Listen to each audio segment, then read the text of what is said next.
वो भी आपसे ही चाहिए। गांव में रहने वाले किसानों से 11 रुपए लेते हैं हम, शहर में रहने वालों से 51 रुपए। अगर ज्यादा क्षमता है तो कितना भी आप दे सकते हो, वो आपके ऊपर है। तो आप जो दान दोगे उसी से हमें लड़ाई लड़नी है। हमने संकल्प लिया है कि किसी भी बेईमान आदमी से करोड़ों रुपए नहीं लेंगे। अगर किसी से हम 10 करोड़ ले लें, उससे अच्छा है कि हम 1 करोड़ लोगों से 10-10 रुपए ले लें। क्योंकि जो एक आदमी 10 करोड़ देगा वो अपनी धुन बजवाएगा, और उसकी धुन पे हम नाचेंगे तो हम भी बर्बाद हो जाएंगे। जो धन देता है वो अपनी धुन बजवाता है। हमें ऐसे लोगों की धुन नहीं बजानी। 10 करोड़ 20 करोड़ लेना ही नहीं, हमें तो 10 करोड़ लोगों से 10-10 रुपए लेने, 20 करोड़ लोगों से 2-2 5-5 रुपए लेने। इसलिए पूरे देश में हम लोग निकले हुए हैं, थोड़ा थोड़ा फंड इकट्ठा करके कोष बनाना और एक एक व्यक्ति को अभियान में जोड़कर उसका मेंबर बनाना। 5 करोड़ मेंबर हमें चाहिए इस लड़ाई को जीतने के लिए, क्योंकि सारे भ्रष्ट नेताओं की कुल संख्या 4 करोड़ है। Congress, BJP, Janata Dal, CPM, CPI, Samajwadi party, Bahujan Samaj party, Telugu Desam, सब मिलाकर 4 करोड़ है। हमें 5 करोड़ चाहिए। उनसे बड़ी रेखा हमें खींचनी है, तो ये सारे नेता हमारे सामने सरेंडर करेंगे, और इनका सरेंडर करा के इनके ही मुंह से कबूलवाना है कि मैं इतना रुपया देश के लिए करता हूं न्योछावर, मैंने लूटा, अब ये मैं देश को दे रहा हूं। वो दिन इस देश में लाना है, और नहीं करेंगे तो इन सबको बिजली के तारों से उल्टा लटकाना, नीचे आग जलानी है और मिर्ची का पाउडर उसमें झोंकना है, फिर करेंगे ये। या तो ईमानदारी से कहेंगे मैंने लूटा है, ये देश का पैसा है, मेरे से गलती हुई, तो देश उनको माफ करेगा। नहीं करेंगे तो कानून अपना काम करेगा। दुनिया के 56 देशों में कानून है, भ्रष्टाचार की सजा मृत्यु दंड, हमारे यहां भी बनेगा वही कानून। तो ये लड़ाई लड़नी है, इस लड़ाई में आपका सहयोग चाहिए। आप एक एक व्यक्ति भी हमारे साथ आएंगे तो हमारी ताकत बढ़ेगी, और इसी ताकत से हम ये लड़ाई को 4 साल में पूरा करना चाहते हैं। तो आप हमारे मेंबर बने, अभियान में शामिल हों, और व्यक्तिगत जीवन में थोड़े कुछ आप सुधार करें। जैसे अभी हमें दर्द है कि नेता विदेशी बैंकों में पैसा जमा करते हैं और देश की अर्थव्यवस्था बाधित होती है। तो आप अपने जीवन में ऐसा कोई काम न करें जिससे देश का पैसा बाहर जाता हो। माने विदेशी कंपनियों की वस्तुएं ना खरीदें। Colgate, Palmolive, Procter and Gamble, Reckitt and Colman, Pepsi Cola, Coca Cola, Hindustan Lever, इन सब कंपनियों के सामानों का बहिष्कार करें। आप बोलेंगे पता कैसे चलेगा कौन सा सामान विदेशी कंपनियों का है? उसके लिए एक पुस्तक बनाई है, जीवन दर्शन, बाहर रखी है, आप ले जाइए, उसमें पूरी लिस्ट है क्या सामान विदेशी क्या स्वदेशी। हमेशा स्वदेशी खरीदें। दूसरा निवेदन है कि अपने जीवन में कुछ ऐसा करें, जैसे सूती कपड़े ज्यादा पहने, खादी के कपड़े ज्यादा पहने, ताकि किसानों को कपास का अच्छे से अच्छा भाव मिले। अभी देश में 1% खादी बिकती है, 15 लाख लोगों को काम मिला है उससे।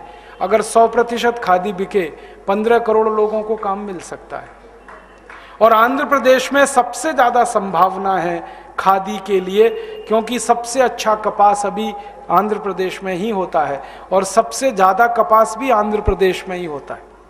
तो इस आंध्र प्रदेश के किसानों के प्रति अगर आपके दिल में थोड़ा भी प्रेम है, तो इनका बनाया हुआ सूती कपड़ा जो कपास से बनता है, खादी कपड़ा आप खरीदें। खादी मिलती है आंध्र प्रदेश में, हर जगह मिलती है, आप अपने जीवन में उसको लाएं। साल में 10 मीटर भी खादी खरीदेंगे तो करोड़ों लोगों को काम मिलेगा। अभी नमूने के लिए आप चाहें तो बाहर एक खादी का स्टॉल लगा है, वो हमारे ही कार्यकर्ता हैं जिन्होंने स्टॉल लगाया। वो खादी महात्मा गांधी के गांव में बनती है, सेवाग्राम में, वहां से लेके आए हैं। आप चाहें तो 2-2, 5-5 मीटर ले जाइए। वो खादी में हजारों लोग लगे हैं रोजगार की दृष्टि से। आप खरीदेंगे, उनको पैसे मिलेंगे, उनको उत्साह बढ़ेगा। और हम चाहते हैं गांव गांव ये काम शुरू हो जाए, ताकि हर व्यक्ति जो गांव में रहता है खाली समय में चरखा चला ले, सूत बना ले, उसी से जीवन चल जाए उसका। तो आप स्वदेशी वस्तुओं का उपयोग करें, खादी ज्यादा से ज्यादा खरीदें, और बन सके तो जीवन को ज्यादा से ज्यादा भारतीयता की तरफ, स्वदेशी की तरफ लाएं। तो ये देश और महान बनेगा। एक तरफ व्यवस्था में सुधार करना है, दूसरी तरफ अपने में भी सुधार करना है।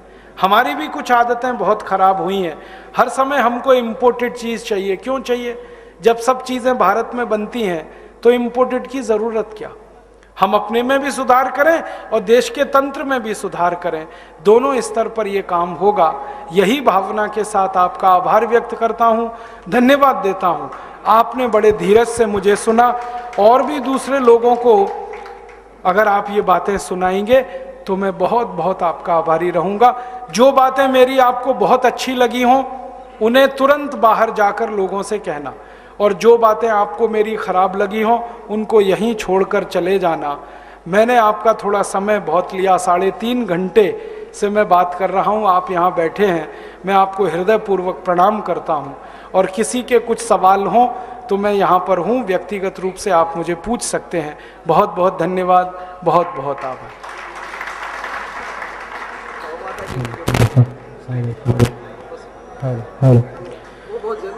गौ माता के लिए अगर कुछ कर सकते हैं भारत में इस समय, कत्लखाने बंद कराने के लिए कोशिश करें। हाँ, कत्लखाने बंद कराने का एक ही तरीका है, अंग्रेजों के जमाने का कानून बदल दो।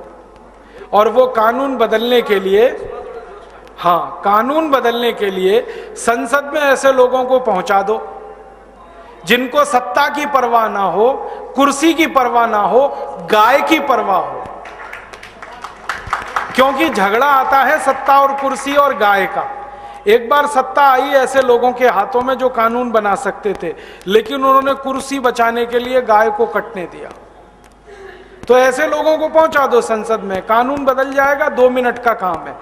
केंद्र स्तर पर कानून बन जाए गाय के कत्ल को रोकने का, तो सारे कत्लखाने बंद करना आसान है।